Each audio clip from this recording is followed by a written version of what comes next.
आज का हमारा टॉपिक है मटर की खेती पार्ट 2। जैसा कि जो है पार्ट 1 वो अधिक लंबा होने के कारण हम उसको जो सभी जानकारी आपको पार्ट 1 में उपलब्ध नहीं करा पाए, तो इसलिए जो है हम ये कोशिश है हमारी कि हम आपको जो है पूरी खेती पूरी जानकारी मटर संबंधित दें। इसलिए हम जो है पार्ट 2 बनाने की आवश्यकता है। और यदि आपने इस चैनल को अपने को भी सब्सक्राइब नहीं किया तो सबसे पहले आप सब्सक्राइब कर लीजिए। तो इस पार्ट में हम जो है प्रजातियाँ तथा फसल सुरक्षा के विषय में जानेंगे। ओके, तो सबसे पहले हम जानेंगे प्रजातियाँ, वैरायटीज। तो वैरायटीज को जो है 2 वर्गों में बांटा गया है मटर की। पहली है आपकी जो है सब्जी वाली वैरायटी, वे सभी वैरायटी जिनसे जो है सब्जी के लिए उपयोग में लाया जाता है।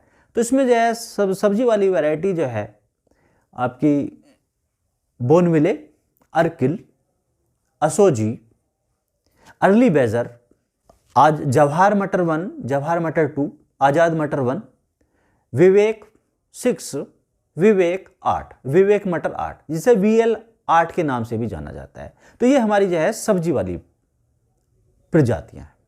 दूसरी है हमारी जो है दाल वाली, जिसे फील्ड पी बोलते हैं। जो सब्जी वाली थी उन्हें जो है आपका गार्डन पी या टेबल पी बोलते हैं। तो फील्ड पी की वैरायटी या दाल वाली, तो जिसमें जो है आपका स्वर्ण रेखा, हंस, L116, PG3, ये PG3 जो है पंजाब विश्वविद्यालय द्वारा निकाली गई है।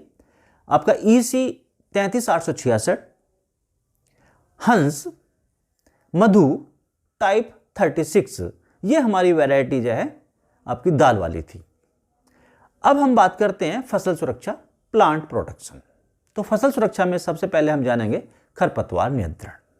तो खरपतवार नियंत्रण जो है एक विधि है खरपतवार नियंत्रण की, कि आपका जो है इंटरकल्चर ऑपरेशन निकाई गुड़ाई के द्वारा, तो वो धान में वो जो है आपका मटर में की जाती है कि 2 निकाई गुड़ाई की आवश्यकता पड़ती है। तो प्रथम निकाई गुड़ाई जो है 30 से 40 दिन पर, बुआई के 30 से 40 दिन पर, और दूसरी निकाई गुड़ाई आपका जो है 45 से 50 दिन पर। यदि इसी से भी जो है खरपतवार नियंत्रित नहीं हो सकते तो हम जो है बुआई से पूर्व तथा बुआई के बाद 2 तरह के खरपतवार नाशक हैं। तो बुआई से पूर्व जो है 1 किलोग्राम बेसालिन की मात्रा को जब खेत की जो है अंतिम जुताई से पूर्व 600 से 800 लीटर पानी में घोलकर और छिड़काव करके मिट्टी में भली भांति मिलाते हैं। ऐसा करने से जो है खरपतवार नहीं उगते। यदि हमने जो है फसल की बुआई कर दी है और हमें जो है खरपतवार नियंत्रण करना पहले याद नहीं रहा, तो हम उसके बाद में जो है पेंडिमिथालिन दवा आती है और उसकी जो है लगभग जो है 3 किलोग्राम मात्रा को 600 से 800 लीटर पानी में घोलकर और उस पर जो है हम छिड़काव कर देते हैं बुआई के तुरंत बाद। तो ऐसा करने से जो है खरपतवारों से फसल को बचाया जा सकता है। तो दूसरा है हमारा जो है आपका रोग नियंत्रण। तो मटर की फसल में लगने वाले प्रमुख रोग तथा उनका नियंत्रण। तो प्रथम रोग है हमारा जो है बीज तथा जड़ सड़न रोग। तो सीड है फफूंद के द्वारा लगता है, फंगस के द्वारा लगता है, और इसमें जो है बीज या तो जो है अंकुरित होने से पहले ही मर जाता है, उग ही नहीं पाता, या जो है पौधा उगने के तुरंत बाद सूख कर मुरझा कर गिर जाता है। तो ऐसा जो है इसके नियंत्रण के लिए बीज का उपचारित करके बोना चाहिए। तो किसी भी फफूंदीनाशक दवा के द्वारा बीज को उपचारित करना चाहिए। जैसे आपका जो थायराम है, कैप्टान है, एगोलोल है, उसकी मात्रा जो है 2 से 2.5 ग्राम प्रति किलो बीज की दर से जो है उपचारित करके बोना चाहिए। तो जो है दवा लगा, बीज को ढेर में दवा लगा के उसमें पानी गिर के एक पतली फिल्म से जो है बीज के ऊपर चिपक जाए, उसको छाया में सुखा के फिर उसको जो है बोना चाहिए। तो इस प्रकार से जो है बीज एवं जड़ सड़न रोग से बचा जा सकता है। दूसरा है हमारा जो है चूर्णिताशिता, जिसके जो है पाउडरी मिल्ड्यू। और यदि जो है मौसम में नमी की मात्रा बढ़ जाती है या मौसम जो है क्लाउडी हो तो उस समय जो है इस रोग का प्रकोप बढ़ जाता है। जो चूर्णिताशिता में जो है पत्ती की जो है ऊपरी सतह पर सफेद रुई जैसी, भभूत जैसी एक जो परत जम जाती है पत्तियों पर, और जिससे जो है पत्तियों पर जो है निचली सतह जो है पीली दिखाई देती है और धीरे धीरे पत्ती जो है सूख कर गिर जाती है, जिससे जो है इसके उत्पादन पर बुरा प्रभाव पड़ता है। और इसके नियंत्रण के लिए जो है इलोसाल या जो है आपका सल्फेक्स की 3 किलोग्राम मात्रा को 600 से 800 लीटर पानी में घोलकर प्रति हेक्टेयर की दर से छिड़काव कर देना चाहिए। ओके, तो दूसरा है हमारा इसी से मिलता जुलता आपका जो है डाउनी मिल्ड्यू या आपका जो है मृदु रोमिल आशिता। मृदु रोमिल आशिता, डाउनी मिल्ड्यू, तो पाउडरी जो है पत्ती की ऊपरी सतह पर लक्षण दिखाई देते हैं, और जो डाउनी मिल्ड्यू है पत्ती की निचली सतह पर इसके लक्षण दिखाई देते हैं। तो जो है पत्ती की निचली सतह पर सफेद फफूंद जम जाती है। यह भी रोग फफूंद से होता है, फफूंदीनाशक से होता है, फफूंद से होता है। फफूंदीनाशक तो जो है फफूंद को मारने के लिए प्रयोग किया जाता है, और जो है इसमें जो है पत्ती की ऊपरी सतह पर जो है धब्बे दिखाई देते हैं, पीले पीले धब्बे दिखाई देते हैं, जिससे जो है पत्ती जो है मुरझाकर सूखकर गिर जाती है। और इसके नियंत्रण के लिए जो है किसी भी जो है आपका जो है डाइथेन M45 की 2.5 किलो मात्रा को 600 से 800 लीटर पानी में घोलकर 2 से 3 छिड़काव 8 से 10 दिन के अंतराल पर कर देने चाहिए। इसके बाद हमारा है एक जो है गेरुई रोग, रस्ट। तो इसमें जो है गेरुई भी लगता है। गेरुई आपने जो है गेहूं में भी पढ़ा है।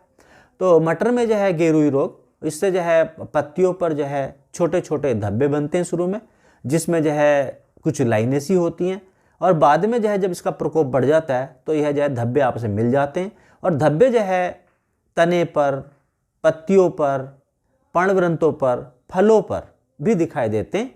और धब्बों में जो है बीच में से धब्बे जो है गहरे काले कत्थई रंग के होते हैं, और इनके नियंत्रण के लिए जो है इस पर भी जो है आपका जो है डाइथेन M45 या डाइथेन Z78, डाइथेन M45 की जो है 2.5 किलो मात्रा को 600 से 800 लीटर पानी में घोलकर छिड़काव कर देना चाहिए। नेक्स्ट है हमारा जो है कीट नियंत्रण। तो कीट के लिए जो है हम सबसे पहले जो है जानेंगे कीट। तो पहला कीट है इसमें एफिड्स, जिसे चैपा के नाम से जानते हैं। और चैपा जो है ये हरे रंग का एक छोटा कीट होता है, और जिसको जो है पौधों की पत्तियों से, मुलायम भागों से रस चूसकर जो है फसल को हानि पहुंचाता है। और यह जो कीट है इसका जो प्रकोप जब बादल वाला मौसम होता है या आर्द्रता वाला मौसम होता है उस समय इसका प्रकोप बढ़ जाता है। और इसके नियंत्रण के लिए जो है आपका एंडोसल्फान है, या आपका 1.5 लीटर एंडोसल्फान या 1 लीटर जो है मेटासिस्टॉक्स का जो है 600 से 800 लीटर पानी में घोलकर छिड़काव करके नियंत्रण कर देते हैं। तो दूसरा है हमारा जो है आपका जो है तना छेदक, या आपका जो है स्टेम बोरर। स्टेम बोरर जो है जो आपका जो है जो इसकी जो मादा कीट होती है वो आपका जो है एग देती है, और इसकी जो है जो एग तने में घुस कर देती है। जब आप ये शुरू में लगता है, स्टार्टिंग में जब पौधा जो है मुलायम अवस्था में होता है, और इसमें जो है उसमें तने में घुस के और उसमें एग दे देती है, और उससे जो गिंडार निकलती है वो जो है जड़ की तरफ को बढ़ती है खाती हुई, और जिससे जो है पौधा मुरझाकर गिर जाता है। तो इसके नियंत्रण के लिए जो है फसल की जो है जब हम बुआई करते हैं उसी समय जो है फॉलीडॉल डस्ट आती है, धूल आती है, और करीब 25 से 30 किलोग्राम प्रति हेक्टेयर की दर से जब हम जो है बुआई करते हैं उसी समय प्रयोग कर सकते हैं। या थीमेट अगर 10G या 10 किलोग्राम मात्रा जो है थीमेट वो डाल सकते हैं, जिससे जो है इसकी जो गिंडार जो भूमि में उपस्थित हैं वो जो है उस सभी जो है नष्ट हो जाएं, जिससे जो है पौधे को नुकसान ना पहुंचे। इसके बाद में जो है हम बात करते हैं कि जो आपका जो है फली छेदक। फली छेदक भी एक कीट है कि जो है इसकी जो मादा है वो जो है अंडे देती है, और वो जो है फली में उसकी गिंडार घुसकर और दानों को खा जाती है। इससे फसल को जो है बहुत अधिक नुकसान होता है। तो इसके नियंत्रण के लिए जो है एक सुमिसिडीन दवा आती है, और सुमिसिडीन की दवा जो है आपका 1.25 से जो है 1.5 लीटर मात्रा को जो है दवा की मात्रा को 600 से 800 लीटर पानी में घोलकर प्रति हेक्टेयर की दर से छिड़काव करते हैं, और लगभग जो है 2 छिड़काव करने चाहिए, तो आपके 8 से 10 दिन के अंतराल पर। तो इस प्रकार से जो है एक तो आपका एफिड्स हो गया जिसे चैपा बोलते हैं, एक आपका जो है आपका वो हो गया तना छेदक, और एक आपका जो है ये हो गया फली छेदक। तो इनसे जो है इस प्रकार से जो है फसल को बचाया जा सकता है। ओके, एक और रह गया इसमें जो आपका जो है पत्ती में सुरंग बनाने वाला कीट। ये भी जो है बहुत नुकसान पहुंचाता है भाई। ये जो है पत्ती में इसकी जो मादा है वो जो है अंडे देती है, उनसे जो है गिंडार निकल के ये पत्तियों में छेद करके उसके अंदर जो है जो हरा पदार्थ है, क्लोरोफिल है, उसको खा जाती है। तो पत्तियों पर जो है टेढ़ी मेढ़ी सफ़ेद रंग की धारियाँ दिखाई देती हैं। ये इसकी पहचान है। और इसके नियंत्रण के लिए इसमें जो है आपका जो है मेटासिस्टॉक्स या एंडोसल्फान 1.5 लीटर उसको जो है आपका जो है या किसी भी जो है शुरू में स्टार्टिंग में दिखाई दे तो जो है धूल का भी, सेविन धूल का भी प्रयोग कर सकते हैं। और इसको जो है 600 जो आपकी दवा है 600 से 800 लीटर पानी में घोलकर उसको छिड़काव करके इससे बचा सकता है। तो इसे आप लीफ माइनर बोलते हैं, या पत्ती में सुरंग बनाने वाला कीट। ओके, तो आप सभी ने जो है जान लिया होगा। और यदि आपने इस चैनल को अभी तक सब्सक्राइब नहीं किया तो सब्सक्राइब कर लीजिए। और आशा है कि जो है हमारे जो किसान हैं और जो मटर की जिन्होंने जो है फसल लगाई हुई है वो भी इससे जो है लाभ उठा सकते हैं, अपनी फसल को जो है खरपतवार से, कीटों से, रोगों से बचा सकते हैं। और यह जो है वीडियो है ये दोनों क्लासों के लिए है, क्योंकि जो है यह जो है मटर की खेती दोनों क्लासों में है, कक्षा 11 में भी और 12 में भी। ओके, धन्यवाद।